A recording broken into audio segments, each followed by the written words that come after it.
ಜಿ5 ಇರುವಾಗ ನೀವು ನಿಮ್ಮ ನೆಚ್ಚಿನ ಶೋಗಳನ್ನ ಎಂದಿಗೂ ಮಿಸ್ ಮಾಡಿಕೊಳ್ಳುವುದಿಲ್ಲ. ಅದು ಸಂಪೂರ್ಣ ಉಚಿತವಾಗಿ. ಇನ್ಮೇಲಿದ್ದ ನೀನು ಬರೀ ಚೈನ್ ಹಾಕ್ಕೊಂಡು ಕುತ್ತಿಗೆಲಿ ಇರೋದು ಬೇಡ. ತಗೋ, ಈ ಅರ್ಶನದ ಗುಂಪು ಕಟ್ಕೋ. ನೀನು ಮುತ್ತೈದೆ ಅನ್ನೋದನ್ನ ನೆನಪಿಟ್ಕೋ. ಅಮ್ಮ, ಏನು ಹೇಳ್ತಿದ್ಯಾ ನೀನು? ನಾನು ತಾಳಿ ಹಾಕ್ಕೊಳ್ಳೋದ? ಹ್ಞೂ ಕಣೆ, ಇಷ್ಟು ವರ್ಷ ನೀನು ತಾಳಿ ಇಲ್ಲದೆ ಬದುಕಿದ್ದು ಸಾಕು. ಇನ್ಮೇಲಾದರೂ ತಾಳಿ ಹಾಕೋ. ತಾಳಿ ಇಲ್ಲದೆ ನಿನ್ನನ್ನು ನೋಡೋದಕ್ಕೆ ನನಗಾಗಲ್ಲ.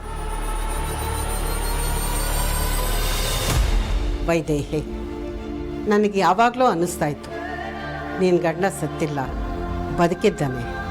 ಯಾವತ್ತಾದರೂ ಒಂದು ದಿವಸ ನಿನ್ನನ್ನು ಹೊಡ್ಕೊಂಡು ಬಂದೇ ಬರ್ತಾನೆ ಅಂತ ಅನ್ನಿಸ್ತಿತ್ತು. ಈಗ ಸೀಮಂತಕ್ಕೆ ಬಂದ ಗುರುಗಳು ನೀನು ಮುತ್ತೈದೆ ಅಂತ ಹೇಳಿದ ಮೇಲೆ ನನ್ನ ಅನುಮಾನ ನಿಜ ಅಂತ ಅನ್ನಿಸ್ತಾ ಇದೆ. ನಿನ್ನ ಗಂಡ ಬದುಕಿರೋದು ಖಾತ್ರಿ ಅನ್ನಿಸ್ತಾ ಇದೆ ಕಣೆ.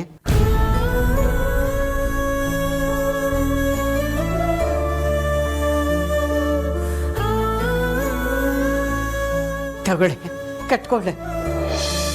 ತಗೊಳ್ಳೆ ವೈದೇಹಿ.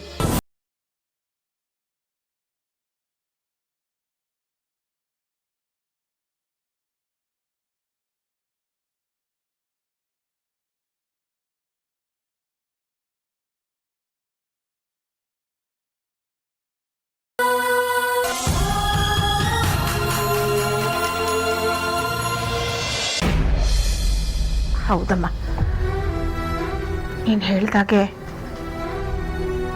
ಸೂರಿ ಬದುಕಿದ್ದಾರೆ ಅನಿಸ್ತಾ ಇದೆ.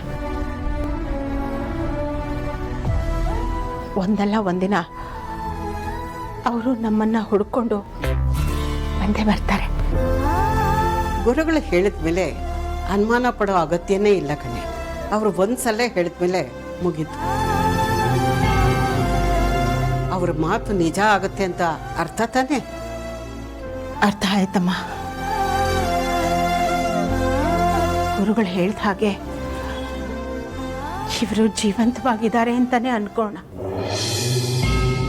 ಆದರೆ ಈಗ ಎಲ್ಲಿದ್ದಾರೋ ಹೇಗಿದ್ದಾರೋ ಒಂದು ಗೊತ್ತಿಲ್ವಲ್ಲಮ್ಮ.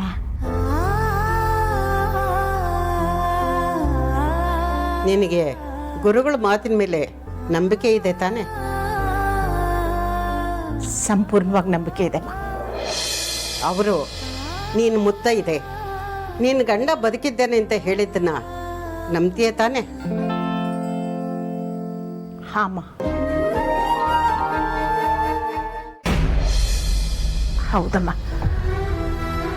ನೀನು ಹೇಳ್ದಾಗೆ ಸೂರಿ ಬದುಕಿದ್ದಾರೆ ಅನಿಸ್ತಾ ಇದೆ. ಒಂದಲ್ಲ ಒಂದಿನ ಅವರು ನಮ್ಮನ್ನ ಹುಡ್ಕೊಂಡು ಬಂದೇ ಬರ್ತಾರೆ. ಗುರುಗಳು ಹೇಳಿದ ಮೇಲೆ ಅನುಮಾನ ಪಡೋ ಅಗತ್ಯನೇ ಇಲ್ಲ ಕಣೆ. ಅವರು ಒಂದ್ಸಲ ಹೇಳಿದ ಮೇಲೆ ಮುಗೀತು. ಅವ್ರ ಮಾತು ನಿಜ ಆಗುತ್ತೆ ಅಂತ ಅರ್ಥ ತಾನೇ? ಅರ್ಥ ಆಯ್ತಮ್ಮ. ಗುರುಗಳು ಹೇಳ್ದ ಹಾಗೆ ಇವರು ಜೀವಂತವಾಗಿದ್ದಾರೆ ಅಂತಾನೆ ಅನ್ಕೋಣ. ಆದರೆ ಈಗ ಎಲ್ಲಿದ್ದಾರೋ ಹೇಗಿದ್ದಾರೋ ಒಂದು ಗೊತ್ತಿಲ್ವಲ್ಲಮ್ಮ.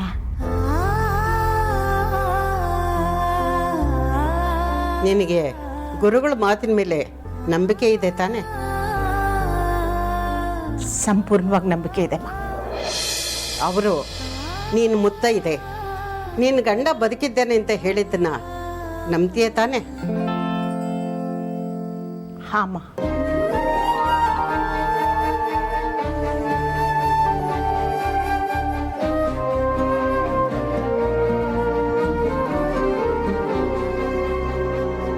ಹಾಗಾದ್ರೆ ತಲೆ ಕೆಡ್ಸ್ಕೊಬೇಡ ಕಣೆ.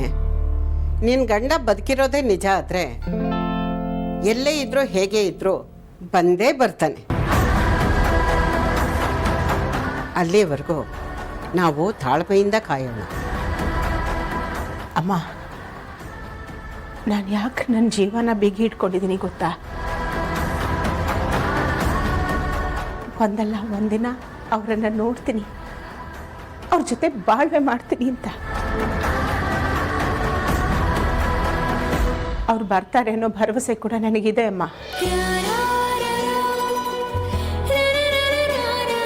ಅದಕ್ಕೆ ಈ ತಾಳಿನ ಅವರೇ ಬಂದಮೇಲೆ ಅವ್ರ ಕೈಯಾರೆ ಕಟ್ಟಿಸ್ಕೊತೀನಿ. ಅಲ್ಲಿವರೆಗೂ ಇದು ನನ್ನ ಕುತ್ತಿಗೆಲಿರೋದು ಬೇಡಮ್ಮ. ಇದನ್ನು ನಾನೇ ಜೋಪಾನವಾಗಿ ಇಟ್ಕೊಂಡಿರ್ತೀನಿ. ಸರಿನಮ್ಮ, ನಿನ್ನ ಇಷ್ಟದಾಗೆ ಆಗಲಿ. ಆದರೆ ಇನ್ಮೇಲೆ ತಡ ಮಾಡೋದು ಬೇಡ. ವೇದಾಂತನಿಗೆ ಹೇಳಿ ನಿನ್ನ ಗಂಡನ ಹುಡುಕ್ಸೋ ವ್ಯವಸ್ಥೆ ಮಾಡೋಣ. ಅಜ್ಜಿ,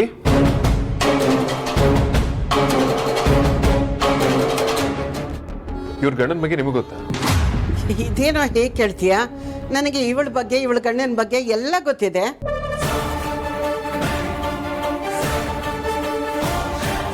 ವೈಜಯಂತಿ ಅಮ್ಮನ ಗಂಡನ ಬಗ್ಗೆ ನಿಮ್ಗೆ ಹೇಗೆ ಗೊತ್ತು? ಏ ಅಮ್ಮು, ಯಾಕೆ, ಏನಾಯ್ತು? ನಾನು ಹೇಳಿದ್ರಲ್ಲಿ ಏನಾದರೂ ತಪ್ಪಿತ್ತಾ? ಚಚೆ, ಆ ಥರ ಎಲ್ಲ ಏನೂ ಇಲ್ಲ ಅಕ್ಕ. ಮತ್ತೆ ಯಾಕೆ ಬೇಜಾರು ಮಾಡ್ಕೊಂಡಿದ್ಯಾ? ನೀನು ಸೀಮಂತ ಯಾವ ತೊಂದರೆನೂ ಇಲ್ಲದೆ ಎಲ್ಲ ನಾವು ಅಂದ್ಕೊಂಡಾಗೆ ಆಯ್ತಲ್ಲ, ಅದಕ್ಕೆ ಆನಂದ ಬಾಷ್ಪ. ಏ ಅಮ್ಮು, ಅದಿತಿ ಬಂದಿದ್ರೆ ಎಷ್ಟು ಚೆನ್ನಾಗಿರ್ತಿತ್ತು ಅಲ್ವಾ? ಪಾಪ ಅಕ್ಕ, ಅವಳು ಊರಲ್ಲಿದ್ದಾಳಲ್ವಾ, ಅದಕ್ಕೆ ಬರೋಕ್ಕಾಗಲಿಲ್ಲ. ಅವಳು ಏನಾದರೂ ಇಲ್ಲೇ ಇದ್ದಿದ್ರೆ 2 ದಿನ ಮುಂಚೆನೇ ಬಂದಿರ್ತಿದ್ಲು. ನೀನು ಏನೇ ಹೇಳು ಅಮ್ಮು, ಅವಳು ನನ್ನ ಸೀಮಂತಕ್ಕೆ ಬರಲಿಲ್ಲ ಅಂತ ನನಗೆ ತುಂಬ ಬೇಜಾರಾಗ್ತಿದೆ. ಇರು, ಅವಳಿಗೆ ಕಾಲ್ ಮಾಡಿಬಿಟ್ಟು ಚೆನ್ನಾಗಿ ಕ್ಲಾಸ್ ತಗೋತೀನಿ. ಇನ್ನು ಯಾವತ್ತೂ ಹೀಗೆ ಮಾಡಬಾರ್ದು. ಸರಿ ಆಯಿತು, ಬಾ ನೀನು ಕೂತ್ಕೋ, ಫೋನ್ ನಾನೇ ತಂದ್ಕೊಡ್ತೀನಿ.